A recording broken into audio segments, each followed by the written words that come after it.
President William Ruto, the Commander-in-Chief of our Defense Forces, my colleagues, the CSS, CS Mvurya, CS Joho, the patron of this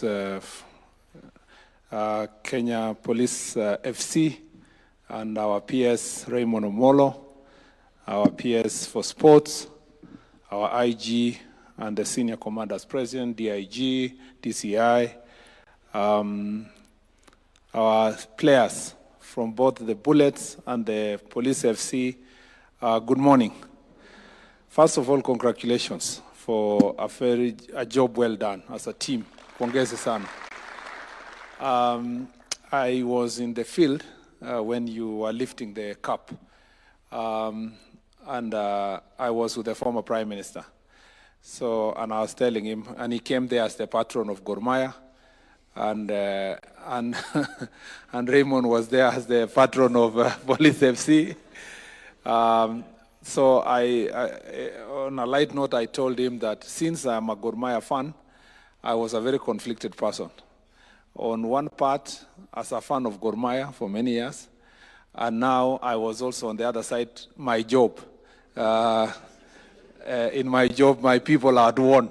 So I told him I'd take my job seriously. So I will side with my job than the team that I've supported for many years. Your Excellency, this is a very big success on the part of the sports team. I'm telling you that because there was a time people never thought that Gor Mahia, FC, Tusker would ever been dislodged from the top. They were always the teams that were up there. But literally, Your Excellency, literally, there's a new sheriff in town. And, and the National Police Service have come to dislodge that monotony that was up in the top.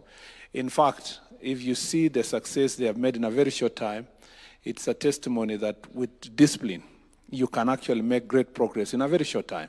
And the National Police Service has demonstrated in terms of their discipline, in terms of, if you look at their performance, it shows that their commitment to training and discipline has really helped them to be able to make this great progress. We thank you for hosting us this morning, for this tradition of you've been hosting successful teams in different fields, and we appreciate the fact that you keep an eye on these young men and women who are playing here. These are very young people. Ordinarily, Your Excellency, this is the team. A number of them will be playing for us in the Africa Cup of Nations.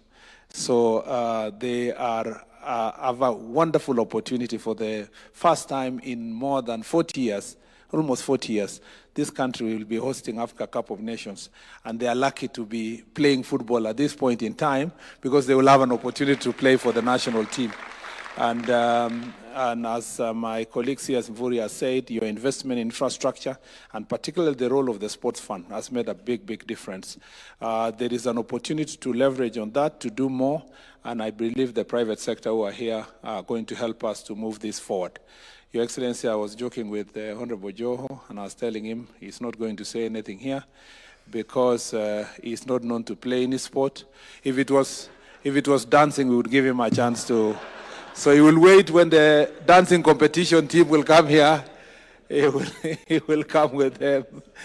Lastly, Your Excellency, I think it's important for, first of all, let me thank the IG and the DIGs and the senior commanders who are here, and particularly thank Chairman Nyale for his commitment. He has been harassing us left, right, and center. Before I came to this ministry, if he meets anybody, he says, you know, I am the chairman of National Kenya Police FC, and can you give something small? He never managed to convince me, but today you have convinced me. And I am saddened that you have convinced His Excellency the President. I don't speak for him, so when he speaks from here, we believe, Your Excellency, from your heart, you will do something to support this team. Lastly, let me say this, that, Your Excellency, if you listen to the conversation that is happening across the country, you would imagine that there is a crisis in the National Police Service. Let me tell you, Your Excellency, this is one of the most professional police service in the continent. The most. And I am saying that because Kenya is the country that has the most difficult political environment to operate as a police officer, political and constitutional. On one hand, the police are extremely constricted on what they can do and not do when it comes to managing public and making sure there is law and order. On the other hand, you have a population and particularly political leadership that is very belligerent in terms of supporting the work of the National Police Service and the police officers. So in this very difficult environment, the police are caught between a rock and a hard place. And in the circumstances, the police officers have made a decision whether they will side with their country or they will allow irresponsible political actors to spoil the country. Your Excellency, these police officers, having for the short period of time I've served in this ministry, and having visited them in the northern part of the country, the Kerio Valley region, where maintaining law and order, and different parts of this country, you realize that despite the difficult challenges, economic situation, facilities that they are the most patriotic lot in providing law and order in our country. And Mr. President, if you hear the people who are speaking now about we want to come to the streets, we want to do Maandamano and so forth, Your Excellency, you wonder what is the exact reason. You look at the reasons that have been provided. There have been situations where, unfortunately, in the course of this providing law and order, one or two unfortunate incidents have happened, and the law has been able to take its course. But you will find that despite that process, you will find people who are looking for every reason to come to street and to cause mayhem and to stop people's businesses. And then the police officers are sitting every day simulating how they will be able to stop these people. Your Excellency, the most unfortunate scenario happened last year at around this time on 25th of June. And in that situation, Parliament was invaded. I have spoken to ambassadors from other countries when they come visit, and I've said this. In UK, for example, if any person just tweeted or posted a post on any social media to say they will be visiting Buckingham Palace, or they will go to 10 Downing Street, or they will be going to Parliament, Your Excellency, nobody will wait for them to come to the street. They will be picked from their own houses, and they will be charged. I have lived and studied in the US. I have even attempted to visit White House because there are days they are allowed to visit. If a citizen of America, in any state, however far from the Washington, D.C. is, was to write in their social media that let us go and invade White House, Your Excellency, the Secret Service would pick them from their homes. It is only in Kenya where a citizen will say they will invade Parliament, they will invade the judiciary, they will visit State House, and they still walk scot-free, not charged, and even when they are taken to court, Your Excellency, they will be released on, and they are told you can just go home for free. Kenyans need to appreciate that it is important to have the discipline that these men and women have. It's important to protect your nation, and there is nothing so good than living in a country that is so peaceful that we can come here to celebrate a team that has won a cup like it has happened. And Your Excellency, we want to promise this, that these men and women will be supported from our ministry 100%, Your Excellency, to maintain law and order.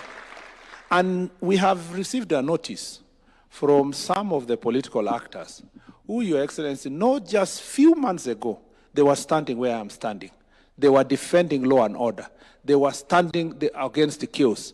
But Your Excellency are sitting now planning, buying machetes and rungus, trying to distribute to young people to cause violence in town, and they want us to sit here, fold our hands, and say that that is an Article 37 of our Constitution. Your Excellency, the national police and our police officer must be ruthless in dealing with such criminals, because we want this country to be a country of law and order, not a country of chaos, so that all of us can be able to thrive in this nation.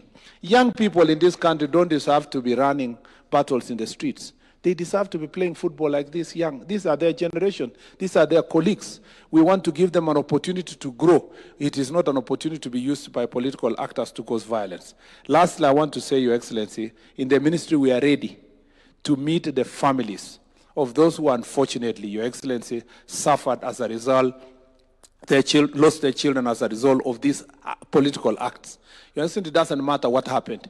From a human perspective, we are ready to meet their families, have a conversation with them, and see what else we can do to support them. Your Excellency, our doors are open. And I am sure even your door is open, and the door of the IG is open for us to meet with those families. We want to ask those political scavengers to keep off and allow those families to visit us and let us have a conversation with them to see how best we are going to help them to move forward. I thought I should raise this statement here because sports is supposed to unite this country, and our police have succeeded. They've just won the Premier League the other day. They don't deserve... Sorry, Excellency. They don't deserve to have, after winning the Premier League, these men and women don't deserve tomorrow to wear helmets and go and run in the streets. They deserve to celebrate, Your Excellency, in an environment of peace. And that's why I thought I should be able to say this. Otherwise, we are ready and we are prepared to make sure that our country is safe. Your Excellency, so those many, many remarks, it is now my singular duty and honor to invite you, Your Excellency, to come